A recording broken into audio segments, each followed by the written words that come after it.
우리가 잘 아는 삭개오 이야기로부터 설교를 좀 시작하도록 하겠습니다. 누가복음 19장을 보면 우리가 잘 아는 삭개오 이야기가 나옵니다. 삭개오는 예수님이 어떤 분이신지 보러 돌 무화과 나무에 올라갑니다. 이런 삭개오를 예수님은 부르시고 그의 집에 유하신다라고 하십니다. 이에 삭개오는 급히 내려와 예수님을 영접합니다. 그런데 이를 지켜본 이들은 저가 죄인의 집에 유하러 들어갔다라고 수군거리기 시작합니다.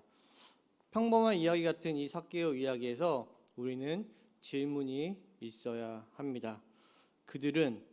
예수님을 따랐던 그들은 왜 삭개오의 집에 들어가신 예수님을 향해 수군거렸을까요?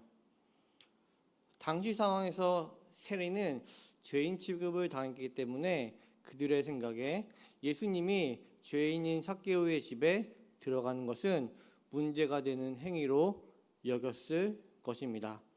그러나 이러한 시대상으로는 누가복음 19장 삭개오의 이야기를 이해하는 데는 부족함이 있는 것 같습니다. 그럼 예수님을 따르는 이들이 예수님이 삭개오를 받으신 것에 혼란을 겪고 의아해했던 근본적인 이유는 무엇이었을까요? 그것은 예수님에 대한 오해와 자기 자신에 대한 오해 때문이었습니다. 무슨 말씀이냐면 예수님은 죄인을 위하여 죽으실 몸으로 그 사명을 감당하기 위해 이 땅에 오셨습니다. 그러나 예수님을 따랐던 사람들은 죄인을 부수시는 의인인 예수님을 기대하며 따랐다는 것입니다. 이것이 예수님을 따랐던 자들이 예수님께 가졌던 오해입니다. 또한 그들은 자기 자신에 대한 오해도 가지고 있습니다. 그들이 예수님의 행동에 당황했던 이유는 자신들은 삭개오와 같은 죄인이 아니다라고 생각했기 때문입니다. 자신들은 삭개오와 같은 죄인이 아니라고 생각했기 때문에 당황했던 것이고, 그렇기에 예수님이 하신 일을 이해하지 못했던 것입니다. 그들은 예수님이 어떤 분이신지 그리고 자신이 어떤 존재인지조차 알지 못했습니다.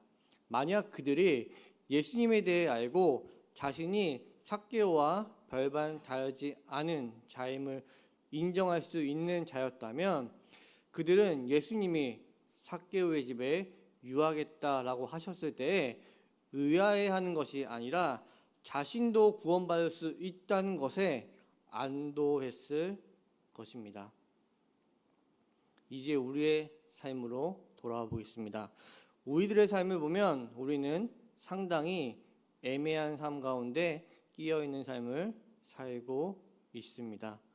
우리가 늘 느끼는 어려움은 우리가 가지는 육체의 정욕과 성령님이 만들어 가시는 하나님의 성품 사이에 늘 애매하게 끼어 있다는 것입니다.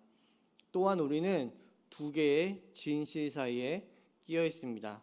하나님은 아시고 보시고 기억하시며 이루십니다. 이것은 완전한 진실입니다. 성도인들은 이러한 힘으로 이러한 하나님을 믿으며 어제도 견디셨을 것이고 오늘도 내일도 견디어 나가실 것입니다.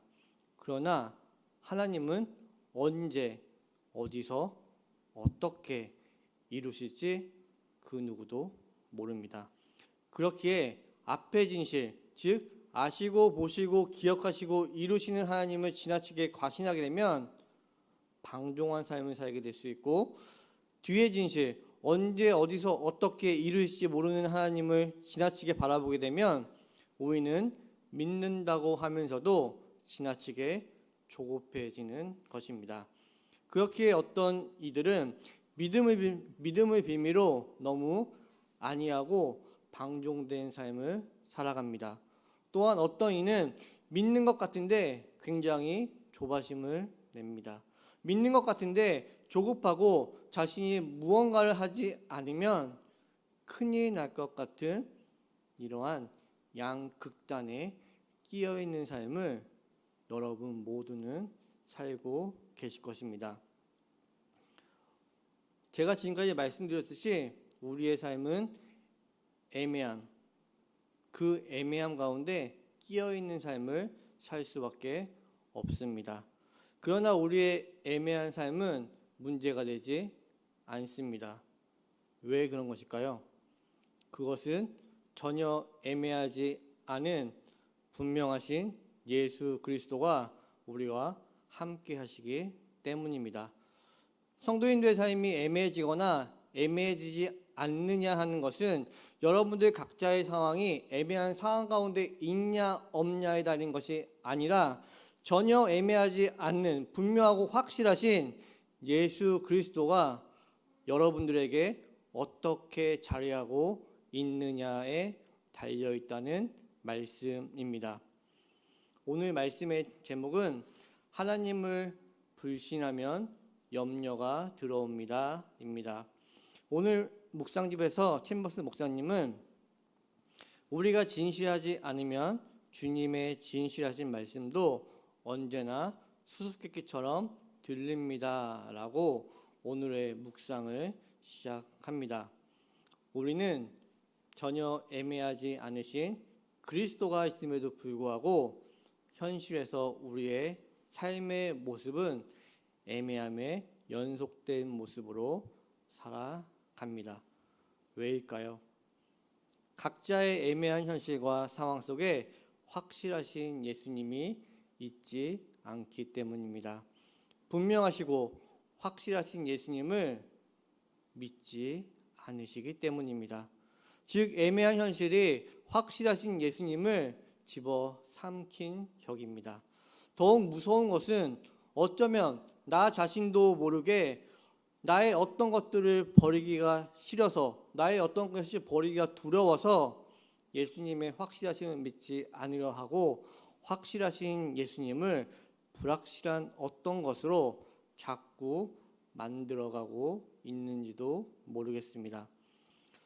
앞에 말씀드렸던 삭개오는 그 당시 애매한 상황 가운데 놓인 대표적인 인물이었습니다. 그런 그가 자신의 재산의 절반을 바치겠다고 말합니다. 삭개오에게는 자신의 애매한 부분을 뛰어넘는 예수님이 들어오셨습니다. 그래서 그는 자신의 애매함을 벗어난 확실한 예수님께 붙잡힘을 받았던 것입니다.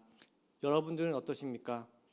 우리는 예수님을 따르던 자들처럼 예수님이 누구인지 어떤 분인지 모르고 있는 것은 아닙니까? 왜 확실하신 예수님이 내 안에서는 애매하고 불확실하게 존재하고 있는 것입니까? 또한 여러분들은 자신이 어떤 존재인지 알고 계십니까? 이 질문에 답하기 위해 무엇보다 우리는 확실하신 예수님과의 관계가 중요합니다. 우리는 누구나 자기중심적인 경험과 자신의 의지에 기반해서 신앙생활을 하려고 합니다. 그러나 이러한 부분은 자칫 예수님을 따르는 자들이 예수님이 어떤 분인지 모르고 자신도 모르는 상황으로 내버렸던 것처럼 우리 또한 예수님의 믿음이 헛나가고 자기 자신을 의지하며 신앙생활을 해나가는 잘못된 길로 내몰릴 수 있음을 경계하셔야 합니다. 우리는 왜 염려를 하는 것일까요? 그것은 우리의 애매한 현실의 상황과 삶 때문입니다. 더 나아가 보면 확실하신 예수님을 보지 않고 나의 애매한 삶을 보니 걱정이 생기고 염려가 생기는 것입니다. 우리의 염려는 애매한 우리의 삶 가운데서 주님을 끌고 오기 때문에 생기는 증상일 뿐이라는 것입니다. 우리의 삶은 말씀드렸듯이 애매한 상황 가운데 처해 있을 수밖에 없습니다. 우리가 해야 할 것은 이런 애매한 상황 가운데 주님을 끌고 오는 것이 아니라 애매한 삶에도 불구하고 확실하신 주님을 바라보며 나아가야 하는 것입니다.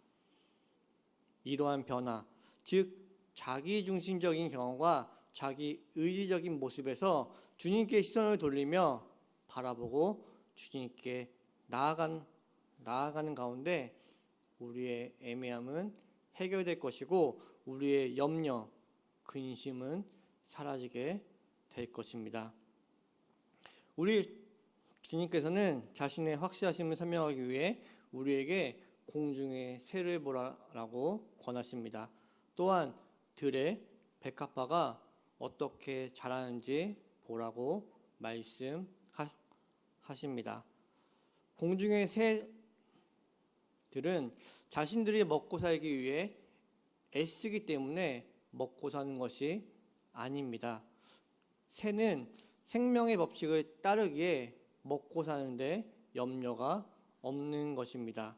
즉 우리의 관심이 되어야 하는 것은 우리의 염려 가득한 삶 가운데 우리가 어떻게 이것을 벗어나야 하는 것이 아니라 하나님이 말씀해 주신 생명의 법칙, 즉 말씀이신 예수님을 믿고 성령님을 온전히 따르는데 시선을 맞추고 집중해야 하는 것입니다.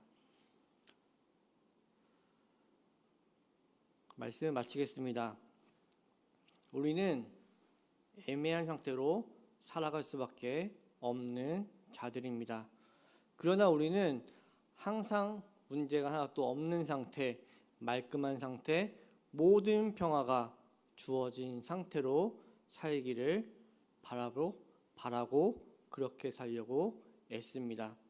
그러나 이 땅을 사는 중에는 애매한 상태에서 여러 상황 가운데 끼어 있고 혼란을 겪고 힘듦을 겪고 암흑속을 걷는 것 같은 뒤섞임 가운데 지낼 수밖에 없을 것입니다.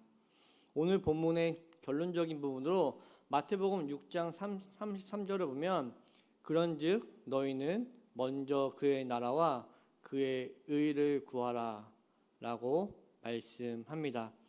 분명한 것은 예수 그리스도께서는 여러분들의 모든 상황 가운데 계시며 말씀하시는 분이라는 것입니다.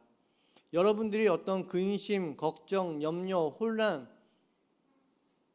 기타 어떠한 상황 가운데 처해 있다 하더라도 분명하시고 확실하신 예수 그리스도께서는 여러분들에게 빛을 비춰주실 것입니다.